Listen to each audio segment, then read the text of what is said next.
আগারগাঁওয়ের নির্বাচন কমিশন ভবনে রিটার্নিং কর্মকর্তাদের সিদ্ধান্তের বিরুদ্ধে আপিল শুনানির তৃতীয় দিন। সকাল থেকে শুনানিতে অংশ নিতে হাজির আপিল করা প্রার্থীরা। শুনানির শুরুর দিকে দ্বৈত নাগরিকত্বের কারণে বাতিল হয়ে যায় চট্টগ্রাম ৯ আসনে জামায়াতের AKM ফজলুল হকের প্রার্থিতা। তার অভিযোগ, দ্বিতীয় দেশের নাগরিকত্ব থাকলেও ভোটের সুযোগ পেয়েছেন বিএনপির অনেকে। আমার জানা মতে এই শুধু অ্যাপ্লাই করে বিএনপির অনেক প্রার্থীকে তারা বৈধতা দিছে। আব্দুল আওয়াল মিন্টু, শ্যামা ওবায়েদ, তারপরে হচ্ছে কয়সার আহমদ, উসমান ফারুক, তারপরে হচ্ছে মালেক, এ ধরনের অনেককেই তারা অ্যাকসেপ্ট করেছে। এদিকে স্বতন্ত্র প্রার্থীদের অভিযোগ, মাঠ পর্যায়ে রিটার্নিং কর্মকর্তারা ঝুঁকে পড়েছেন বড় দলের দিকে। নির্বাচন কমিশন সংস্কার ছাড়া সুষ্ঠু নির্বাচন সম্ভব নয়।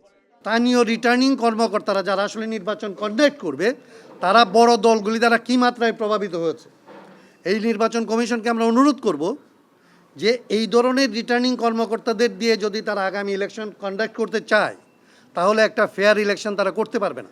ভোটারদের যে গোপনীয়তার ব্যাপারটা, সেটা কিন্তু এখানে চরমভাবে লঙ্ঘিত। তা আমার কাছে মনে হচ্ছে এটা আমাদের সংবিধানের সাথেও সাংঘর্ষিক। আপনি কিন্তু প্রকাশ্যে বলে দিচ্ছেন যে ৫,০০০ ব্যক্তি আমার এখানে 1% ৪,৫৬০ প্রকাশ্যে সমর্থন দিয়ে দিচ্ছেন, তো এখানে গোপনীয়তা রক্ষা হচ্ছে না। সোমবার সহ ৩ দিনে ২১০ জনের আপিল শুনানি শেষ হয়েছে।